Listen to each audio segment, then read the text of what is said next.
નમસ્કાર વિદ્યાર્થી મિત્રો, હું સંજય પટેલ શેઠિયા માહિકું સેક્ટર 23 ગાંધીનગર આપનું હાર્દિક સ્વાગત કરું છું.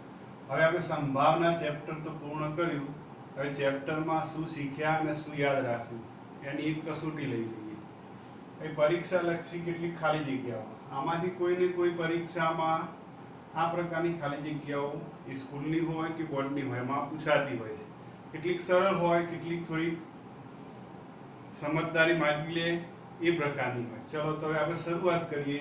પહેલી ખાલી જગ્યા, 100 ગુણના પ્રશ્નપત્રમાં 52 ગુણ આવે તેની સંભાવના.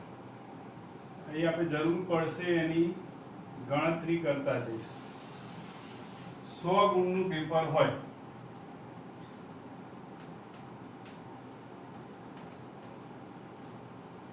તો માર્ક્સ આવવાની શક્યતાઓ કેટલી? તો કુલ શક્યતા ઓછામાં ઓછા 0 આવે, 1 આવે, 2 આવે, એમ 100 સુધી આવે. એટલે કુલ શક્યતાઓ 100 નહીં પણ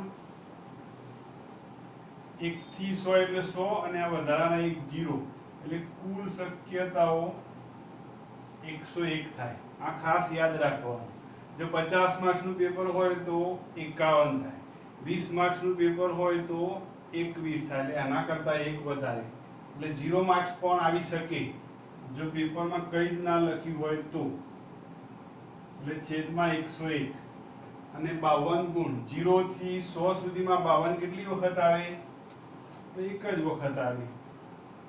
એટલે આપણો જવાબ થાય 1/101. હવે 52 ના બદલે ગમે તે આંકડો હોય, 0 થી શરૂ કરીને 100 સુધીમાંથી ગમે તે આંકડો હોય તો આપણો જવાબ 1/101 જ આવે.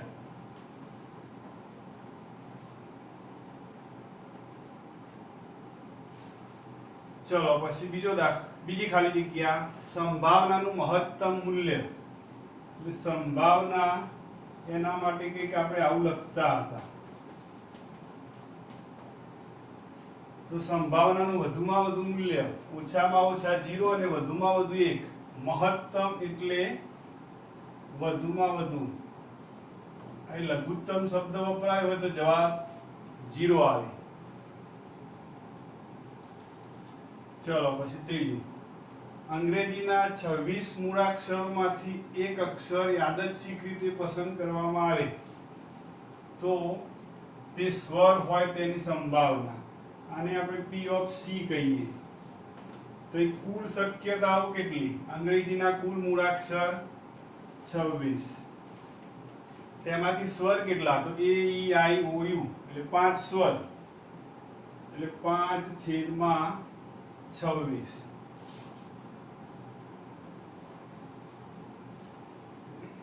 ચલો ભાઈ ત્રીજામાં આવશે 5/26. હવે જોઈએ આગળ ચોથું, સંભાવનાને ઇંગ્લિશમાં પ્રોબેબિલિટી કહેવાય. આ એનો સ્પેલિંગ લખેલું છે. પ્રોબેબિલિટી શબ્દના અક્ષરોમાંથી એક અક્ષર યાદચ્છિક રીતે પસંદ કરવામાં આવે તો અક્ષર સ્વર હોય તેની સંભાવના. હવે અહીં આખી એબીસીડી નથી, આની સંભાવનાને P of D કહીએ. તો આ પ્રોબેબિલિટી શબ્દના અક્ષર કેટલા? તો 1 2 3 4 5 6 7 8 9 10 અને 11 એટલે કુલ 11.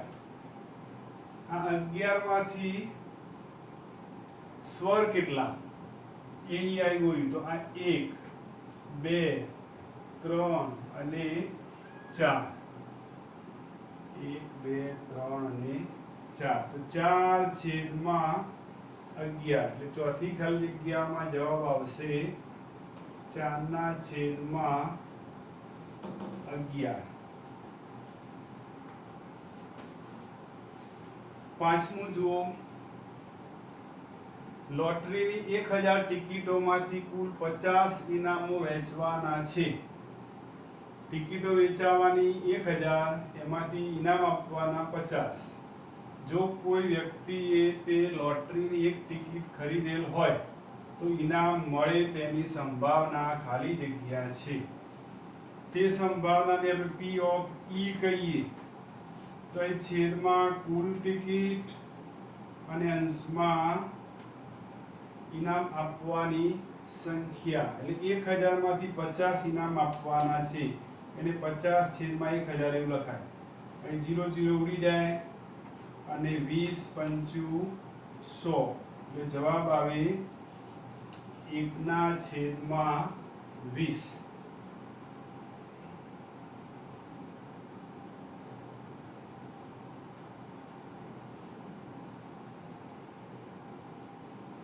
અને છેલ્લું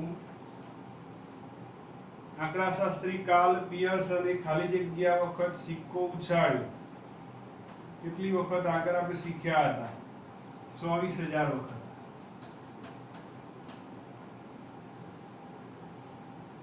ચલો, તો આ રીતે આપણે 1 થી 6 ખાલી જગ્યાઓ પૂરી કરી.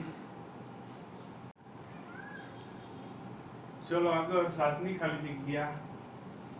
3 સિક્કા એક સાથે ઉછાળવામાં આવે તો ઓછામાં ઓછી 2 છાપ હોય તેની સંભાવના ખાલી જગ્યા છે. 3 સિક્કાને એક સાથે ઉછાળીએ તો શક્ય પરિણામ 2 ની 3 ઘાત એટલે 8 થાય. આવું આગળ આપણે શીખેલા. આમાં ઓછામાં ઓછી 2 છાપ.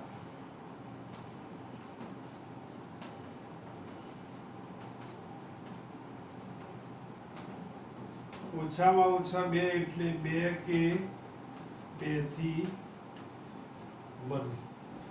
તો હવે આના 8 પરિણામ કેવી રીતે મળે એની વાત કરીએ. તો જો 4 વખત h લખવાનું પહેલી લાઈનમાં, 1 2 3 4 વખત t, પછી બીજી લાઈનમાં 2 વખત h 2 વખત t, 2 વખત h 2 વખત, ત્રીજી લાઈનમાં ht ht ht ht, એટલે કુલ 8 પરિણામ થયા.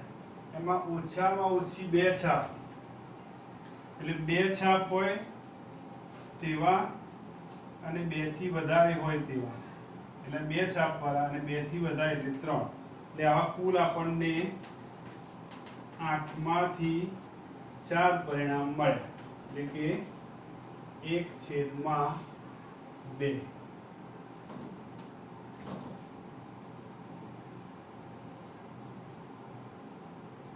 આ ગણતરી થઈ 7મા. 8માની રકમ જુઓ. એક સિક્કો 3 વખત ઉછાળવામાં આવે. આ બેનો મતલબ એક જ થાય, 3 સિક્કા એક સાથે અથવા એક સિક્કો 3 વખત, એટલે પરિણામ આ જ મળે. પણ આમાં આપણે જવાબ શું શોધવાનો? 2 છાપ પડે તો બીજાને બી કહીએ. કુલ પરિણામ 8. 2 છાપ આવે એવા પરિણામ કેટલા? તો આ 1 2 અને 3. તો 2 છાપ પડે અથવા 2 છાપ મળે તેવા પરિણામ 8 માંથી 3. ચલો પછી આગળ 2 સમતોલ પાસાઓ એક વખત ઉછાળવામાં આવે છે, એટલે સિક્કા વાળું પૂરું. હવે પાસાઓની વાત કરીએ. તો 2 સમતોલ પાસાઓ ફેંકવામાં આવે એક વખત, એટલે આટલા પરિણામ. 1 1 થી 1 6, 2 1 થી 2 6, એમ છે 6 1 થી 6 6 સુધી, એટલે 36 પરિણામ મળે. બંને પર સમાન અંક હોય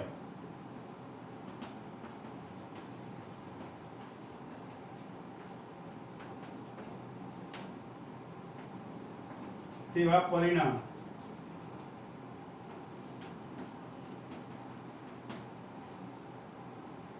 આ 1 1 2 2 3 3 4 4 5 5 અને 6 6.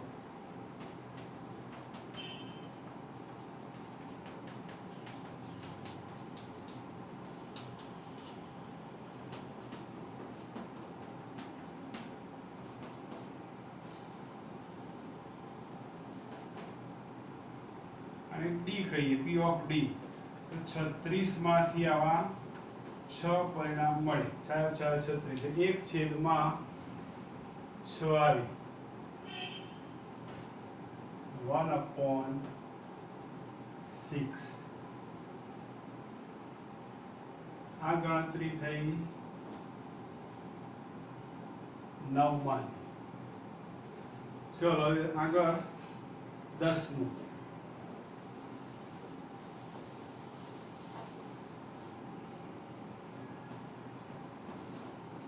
બે સમતોલ પાસાને એક સાથે ઉછાળવામાં આવે ત્યારે પાસા પર મળતા અંકોનો સરવાળો 4 થાય.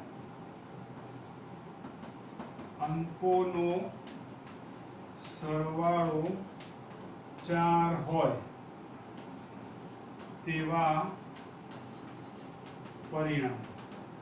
સરવાળો 4 થાય તેવા ઓછામાં ઓછો સરવાળો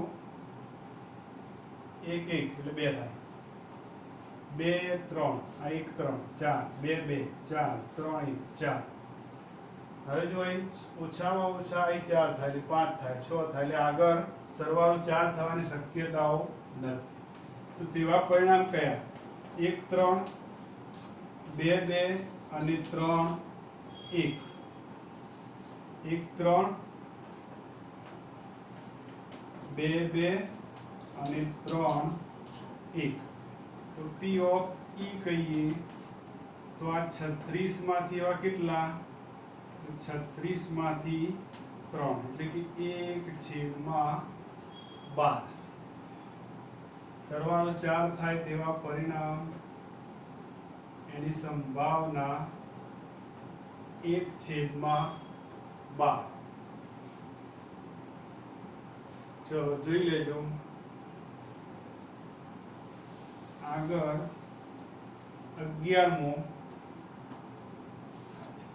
બે પાસાને એક વખત ફેંકતા મળતા અંકોનો સરવાળો વધુમાં વધુ ખાલી જગ્યા હોય તો એ જો સરવાળો જેમ જેમ આગળ વધીએ વધતો જાય.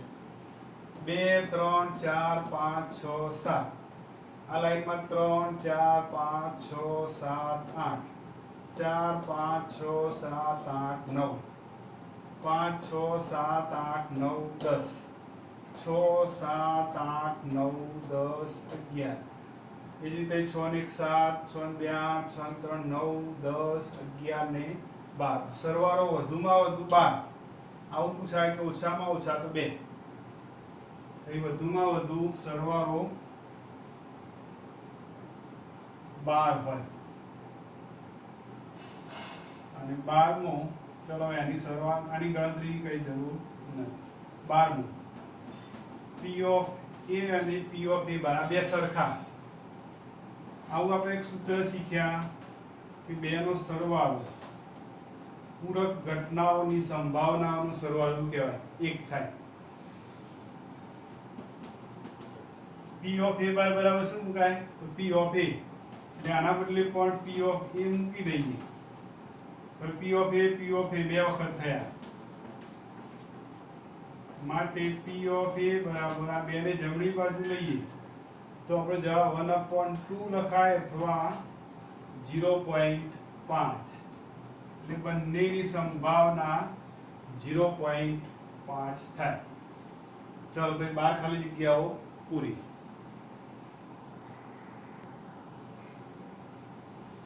ચલો આગળ જોઈએ 13મી ખાલી જગ્યા ઘટના એ માટે P of A 7/20. તો P of A બાર બરાબર ખાલી જગ્યા થાય P of A 7/20. તો આ ડાયરેક્ટ યાદ રાખવાનું P of A અને P of A બાર બંનેનો છેદ સરખો જ આવે. છેદમાંથી અંશ બાદ કરી દેવાનો એટલે જે જવાબ શોધતો હોય તે યાદ. 20 માંથી 7 બાદ કરીએ 13 જવાબ આવે એટલે 13/20 થાય. એટલે અહીં જવાબ આવશે 13/20. હવે જો તમારે સમજવું હોય તો આ જવાબ આવો કેમ, આવી રીતે કેમ, તો P of A અને P of A બાર બંનેનો સરવાળો 1. P of A નું મૂલ્ય 7/20. હવે આ શોધવાના A બાર વાળું એટલે આને આ બાજુ લઈએ તો P of A bar 1 minus 7/20 minus.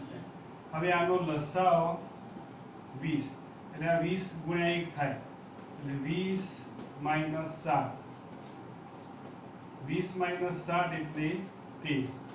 તો P ઓફ A બાર 13/20 થયા.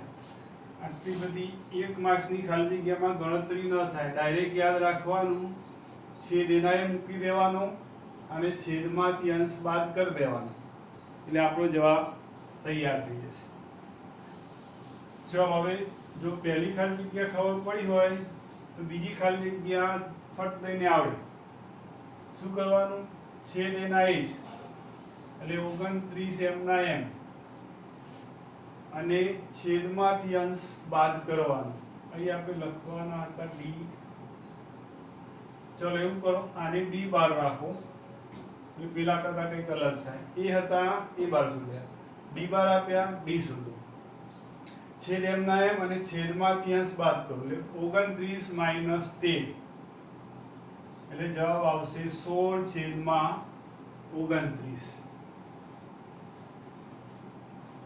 આ થયો 14માનો જવાબ. ચલો 15. આ તો આપણે ઘણી વખત શીખ્યા. P ઓફ E બાર 0.47. તો P ઓફ E શોધો.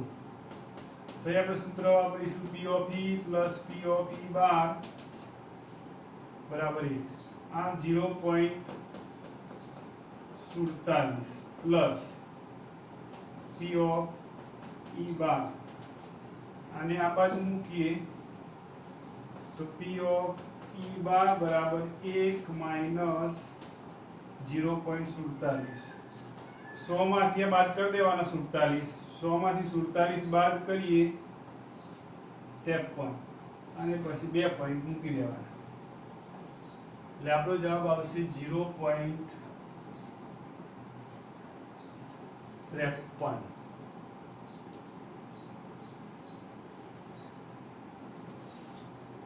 ચલો પછી જોઈએ 16મી ખાલી જગ્યા. 16મી ખાલી જગ્યામાં ગુણોત્તર આપેલું છે. P ઓફ A જેમ P ઓફ A બાર 3/5. તો P ઓફ A કેટલા? તો જો આમાં P ઓફ A નો ભાગ કેટલો? P ઓફ A એટલે 3, 3x કહેવાય, અને P ઓફ A બાર તો એના 5 એટલે 5x. તો P ઓફ A શોધવા હોય એક વખત પહેલા આ સૂત્ર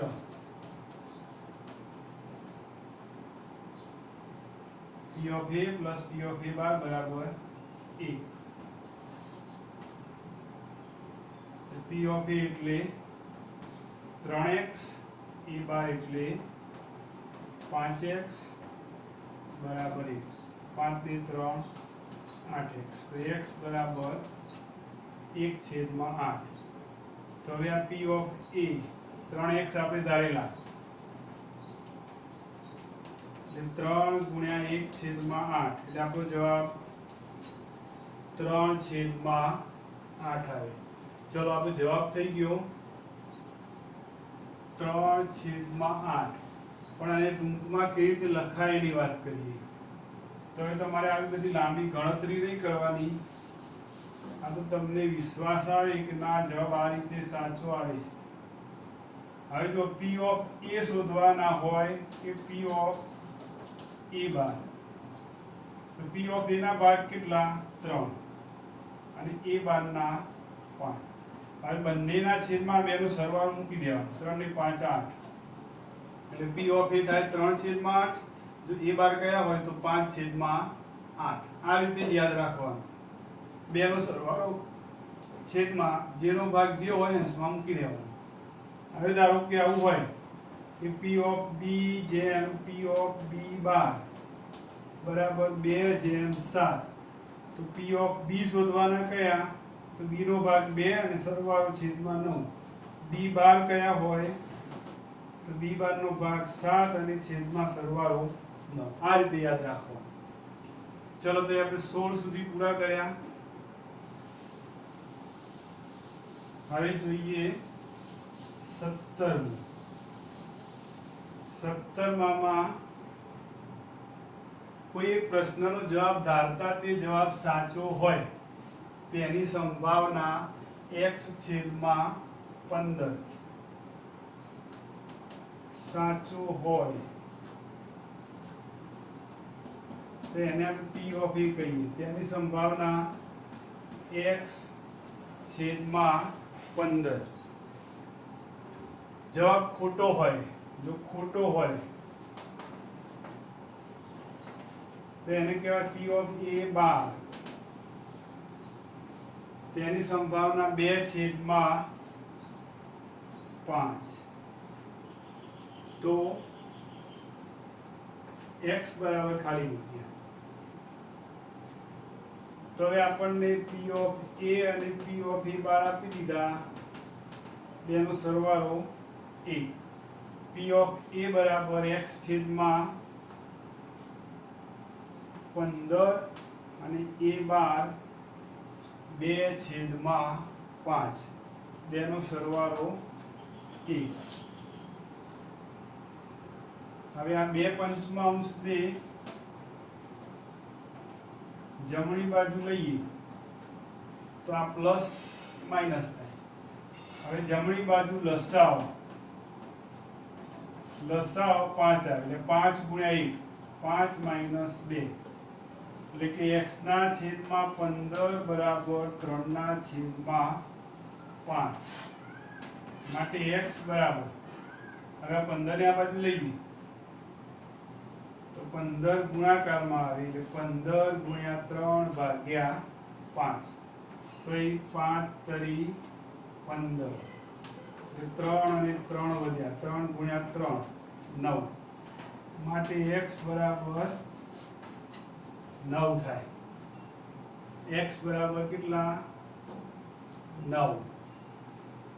આ દાખલો ખાસ યાદ રાખવાનો, આ ચીલા ચાલુ દાખલા કરતા કઈ અલગ પ્રકારનું, આ બધા જ. ચલો હવે જોઈએ આગળ. આપણે આ ગણતરી કરી 17 માંની. હવે જોઈએ 18 ની.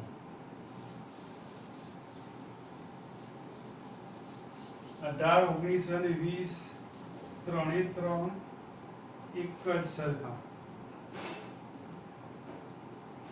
હવે જો પહેલા તો અગત્યની વસ્તુ આ બધું વારવાનું એ પહેલા હું ડિટેલમાં સમજાવ્યું કે કોઈ એક વર્ષ હોય, સામાન્ય વર્ષ, તો એમાં 365 દિવસ હોય. આ 365 ને 7 વડે ભાગીએ તો 7 × 5 = 35, 7 × 2 = 14 અને 1 વધ્યા. એટલે જ્યારે 365 દિવસ હોય, 365 દિવસના વર્ષમાં 52 અઠવાડિયા પૂરા અને એક દિવસ વધારાનો, એટલે 52 અઠવાડિયા ઉપર એક દિવસ. એટલે આમાં જ્યારે 365 દિવસ માટે જવાબ શોધવાનો હોય તો 52 વખત દરેક વાર આવે. બધા જ સોમવારથી રવિવાર બધા જ 52 વખત આવે. અને ઉપરનો એક દિવસ એ 53મી વખત આવે. કેટલામાંથી? તો 7માંથી 1. એટલે જ્યારે લીપ વર્ષ સિવાયનું વર્ષ હોય તો 53 રવિવાર આવવાની સંભાવના કેટલી? તો 1/7. ફરીથી એકવાર યાદ શું રાખવાનું? તો લીપ વર્ષ ન હોય ત્યારે કુલ દિવસો 365, એને 7 વડે ભાગવાના. 7 વડે ભાગતા જે શેષ વધે એ શેષ ભાગ્યા અઠવાડિયાના કુલ દિવસ, એ આપણો જવાબ થાય. એટલે અહીં જવાબ આવશે 1/7.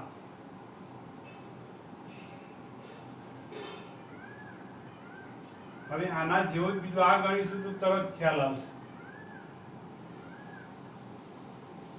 લીપ વર્ષ હોય ત્યારે ફેબ્રુઆરી મહિનામાં 29 દિવસ હોય એટલે 365 પ્લસ 1. લીપ વર્ષમાં કુલ 366 દિવસ હોય. 366 દિવસના વર્ષમાં 52 અઠવાડિયા પૂરા અને કેટલા દિવસ વધારાના થાય તો 2. 366 ભાગ્યા 7, 7 × 14, 2 શેષ બની. 52 અઠવાડિયા પૂરેપૂરા અને 2 દિવસ વધારાના. તો હવે અહીં જવાબ શું આવે તો જે વધારાના દિવસ વધ્યા તે, એટલે બુધવાર 53 વખત આવે તેની સંભાવના 2/7. 52 વખત તો બધા જ વાર આવે એટલે કેટલા અઠવાડિયા પૂરા થાય 52 અઠવાડિયા પૂરા થાય. ઉપરના 2 દિવસ એટલે 2/7. હવે ટૂંકમાં આટલું યાદ રાખવાનું કે જો વર્ષનો દાખલો હોય અહીં વાર ગમે તે હોય, અહીં આંકડો 53 જ હશે એટલે 53 વાર કયું હોય કે રવિવાર હોય. 53 વખત રવિવાર હોય. લીપ વર્ષ સિવાયનું તો 1/7 લખવાના અને લીપ વર્ષ હોય તો 2/7. પછી વાર ગમે તે હોય એનાથી કોઈ મતલબ નથી. લીપ વર્ષ હોય તો 2/7 અને લીપ વર્ષ ન હોય તો 1/7. હવે આ મહિનાવાળામાં યાદ રાખીશું કે જાન્યુઆરી થી ડિસેમ્બર એમાં દરેક વાર 4 વખત તો આવે છે.